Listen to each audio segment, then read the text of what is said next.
ఎవరైనా సరే ఆరోగ్యంగా ఉండాలంటే శుభ్రత పాటించాలి. మరి శుభ్రత కావాలంటే ఎలిం ప్రొడక్ట్స్ వాడాలి. అవును బాబా, మా సిస్టర్ బిందెలాగే ఉంటదా? ఇది బొంబాయి బొమ్మ, మందు బాపు బొమ్మ. ఎక్కడుందో ఏం చేస్తుందో దానికోసం అంత ఆలోచించుకో. ఫోన్ కొట్టు. అంతేనటవా? కొట్టు చెప్తా.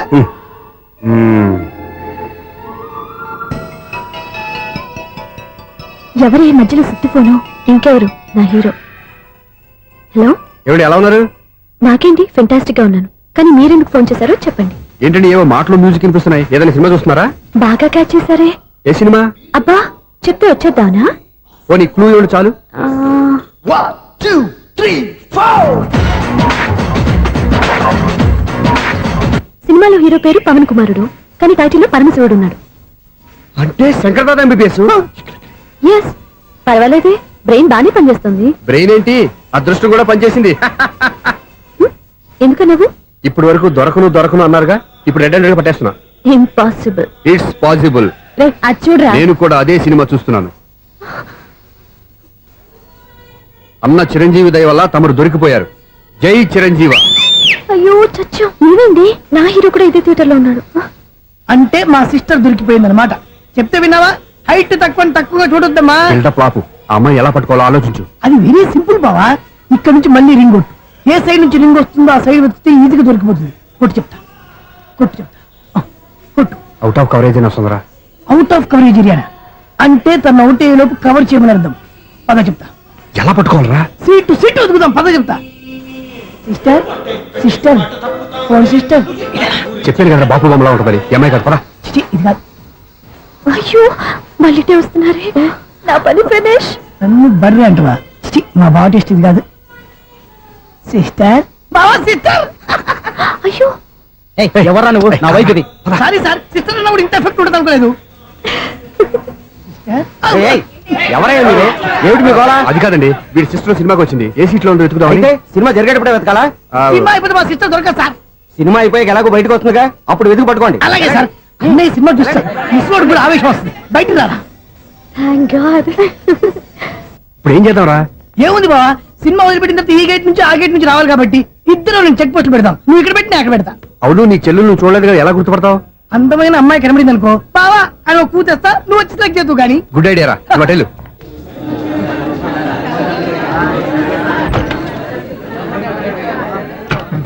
ఎలా ఆంటీ, పెద్ద ఆంటీ.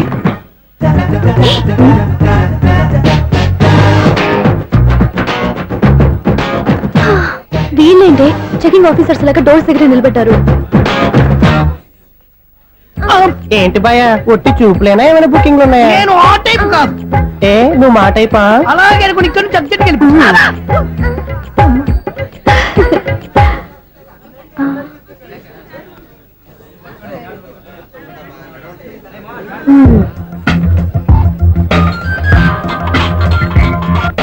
హలో.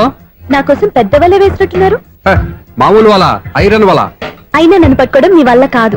అది చూద్దాం, ఈ రోజు ఎలా తప్పించుకుంటారో చూస్తానుగా. ఏం చూసేది? నేను ఆల్రెడీ తప్పించుకుని బయట నుంచి మాట్లాడుతున్నాను. నీకంత సీన్ లేదమ్మా. సీన్ ఉందా సినిమా ఉందా చెప్పాల్సింది మీరు కాదు. మీకు తోకగా ఒక బేస్ట్ ఫెలోని చెకింగ్ ఆఫీసర్ గా పెట్టారుగా, వెళ్ళి వాడిని అడగండి. వాడి చెంప మీద టచ్ చేసి మరీ వెళ్ళాను.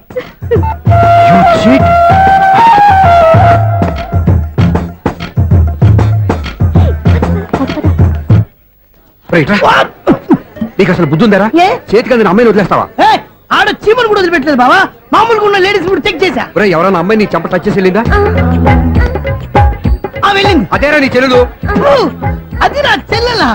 అది ఆడదా? నీ టేస్ట్ ఇంత నీచంగా నికృష్టంగా దరిద్రంగా ఉంటుంది అనుకోలేదు. ఒక పని సరిగ్గా చేస్తావు. అమ్మో, బావతోటి చాలా జాగ్రత్తగా ఉండాలి.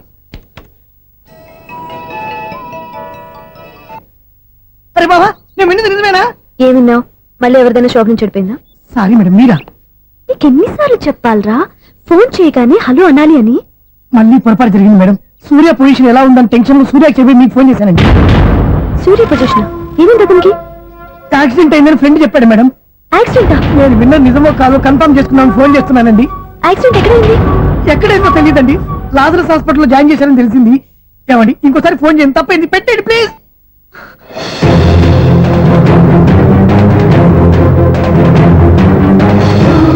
Auto Lazarus hospital.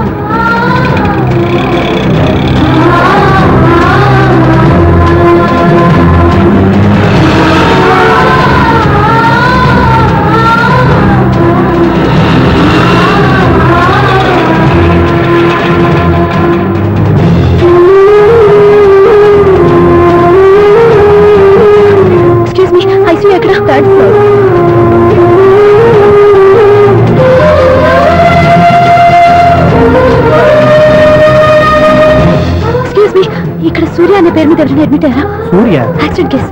కింద రిసెప్షన్ లో అడిగాను.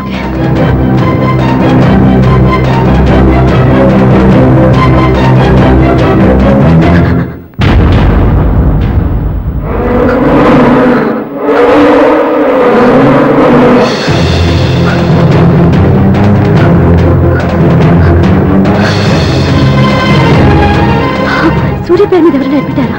Just minute.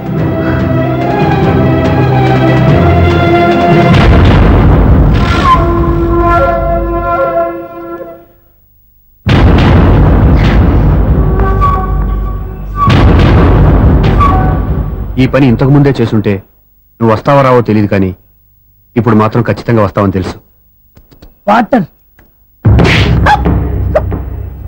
పొరపాట్లు కొట్టారు కదండి. లేదు, కరెక్ట్ గానే కొట్టాను. డ్రామాలు ఆడేది ఇతను, సైడ్ ఎఫెక్ట్స్ దాకా. మీరు డ్రామాలు ఆడుతున్నారని 99% నాకు తెలుసు. కానీ ఆ 1% నిజం కాకూడదని కంగారు పడి పరిగెత్తుకుంటూ వచ్చాను. ఇదిగోండి మీ సెల్. దీనికోసం ఇంత కష్టపడింది. ఇక నుంచి ఈ సెల్లు మీదే.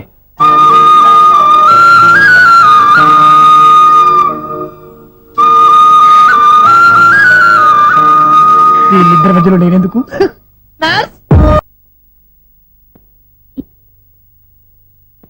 ఏం నాన్న మీరనేది? అబ్బాయి చక్కగా ఉంటాడు, చదువుకున్నవాడు, మంచి పొజిషన్లో ఉన్నాడు. పైగా మనకి బంధువు. చిన్నప్పటి నుంచి అతను నీకు తెలుసు కాబట్టి ఈ సంబంధం ఫిక్స్ చేశాను. మీరు ఫిక్స్ చేసే ముందు నన్ను ఒక మాట అడగాల్సింది నాన్న.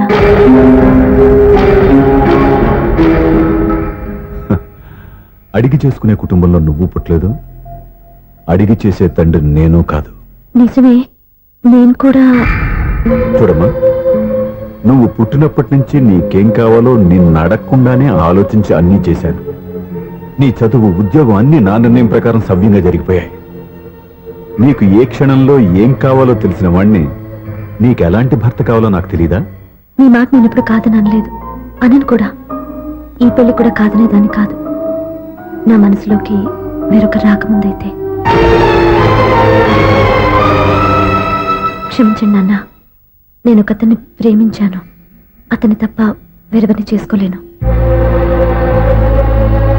అంటే వయసుతో పాటు సొంతంగా నిర్ణయం తీసుకునే ధైర్యం కూడా పెరిగిపోయిందన్నమాట.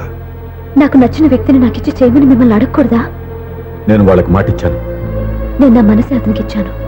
అప్పుడు నీ మనసులో నేను లేనా? నా అభిప్రాయం ఏంటో తెలుసుకోవాల్సిన అవసరం నీకు లేదా? ఈ మాటలు, మనసులు జీవితాన్ని నిలబెట్టావు. నేను చెప్పిన సంబంధం నువ్వు చేసుకుని తీరాలి. దయచేసి నన్ను బలవంతం చేయొద్దు. ఎదురుగా నిలబడి మాట్లాడడానికి ఆలోచించే నా కూతురు ఎదిరించి మాట్లాడుతుంటే బలవంతం చేయక ఏం చేయమంటావో చెప్పు. మిమ్మల్ని ఎదిరించే పొరపాటు నేను ఎప్పుడూ చేయలేను. దయచేసి నన్ను అర్థం చేసుకోండి. ఓ పని చేయి, రాత్రంతా ఆలోచించి పొద్దున్నే నీ నిర్ణయం చెప్పు. రాత్రంతా ఆలోచించినా కాలం మారిపోతుంది, కానీ మనసు మారిపోదు కదా నాన్న. కాలం మారుతూ మనిషినే మార్చొచ్చు కదమ్మా. రెస్ట్ తీసుకో, పొద్దున్నే కలుద్దాం.